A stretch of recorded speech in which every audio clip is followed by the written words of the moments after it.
Duncan, Yes. should this have been one film? Should this have been more than one film? Because you're dealing with a lot of material. I think whatever amount of story we tried to tell in one film, establishing the world and the key characters was always going to be necessary.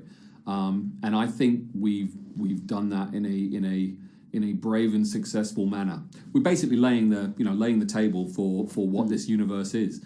And obviously there is a huge crowd of people out there who know about it, but then there is an equally huge, probably much bigger crowd that don't know about it. So we kind of wanted to establish what Azeroth was, who these characters were, and what to expect in this world. Would you be disappointed if I said I don't have a sense of what Azeroth is, how it fits together, where these cities are located, where these castles are, where the orc encampment is?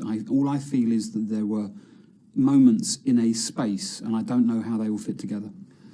Well, I'm not really sure if I can give you an A to Z. No. So I guess you have to tell me if it feels more like a place with a geography that you understand than Middle-earth does when you first saw Fellowship of the Ring. Problem with that is that I come to Fellowship of the Ring and the Middle-earth and The Hobbit with those maps in the front of those books. Well, you're in very my fortunate. mind. Well, you're coming to Fellowship of the Ring as a Tolkien reader. A lot of our audience is coming to Warcraft as Warcraft players. So I think there is an equivalence in that. But you would probably agree that a lot of people who did see Lord of the Rings or Fellowship of the Ring had never read Tolkien and enjoyed it just as much. I would argue that a lot of people who've coming to see Warcraft have never played Warcraft and will enjoy it just as much. Now, you said, I think a number of times, that you played the RTS 20-odd years ago, Yes. that you've experienced the game in various stages. Yeah. Were you the right man to write the script, but the wrong man to make the film? Well, I don't believe that's the case. There was a pre-existing script, so Charles Levitt's script. What I did was an aggressive polish with some structural changes in order to put more emphasis onto the orc characters, because I felt like, to be true to what we all love of Warcraft, those of us who are fans of Warcraft, it wasn't correct to have the humans as the good guys and the creatures as the bad guys. That just isn't what Warcraft is. So that seemed like a necessary change to make. I felt comfortable making those changes.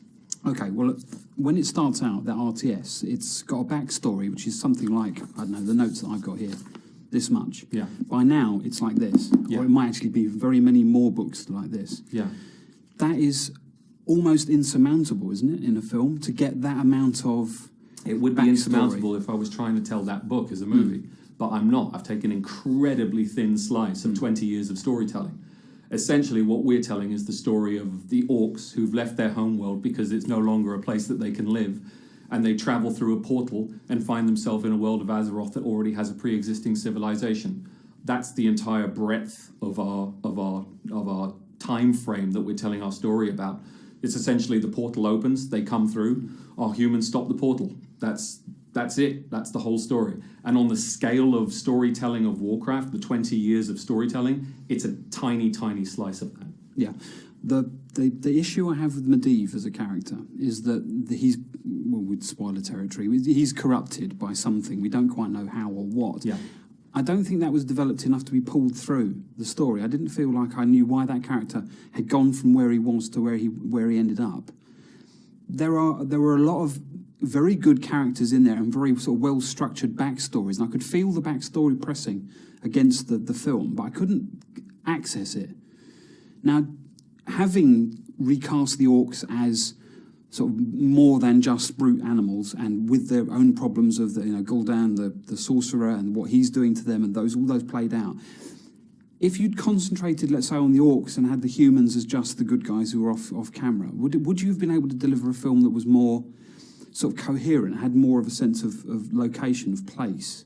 Or would that have been sort of undercutting what Warcraft is doing, what the world of Warcraft does? I think it depends on how you view the film in the first place. We're fortunate in the fact that large numbers of fans have actually started to see the film, and large numbers of people who aren't fans or familiar with Warcraft have started to see it. And they seem to get it and understand the simple side of it, which is that green magic is bad and green magic poisons you. And if you can accept that, and I think that is very easily and quickly communicated in the film, then you know that anyone who's touched by the green is going to be affected in a way which is possibly corruptive or corrosive or dangerous to them. Obviously, we see that with Medivh. So Medivh is poisoned, and that's a spoiler, but there you go. Okay, what are you happiest with for the film? What's the moment you take away from it? I think that we've been able to deliver a film that works for two audiences: those who love Warcraft and know it, and those who don't. And I think it's a big, fun, sprawling fantasy film, and I've been reinforced in my belief that that's the case by the incredible feedback I've had from fans, both of Warcraft and those who don't know anything about it.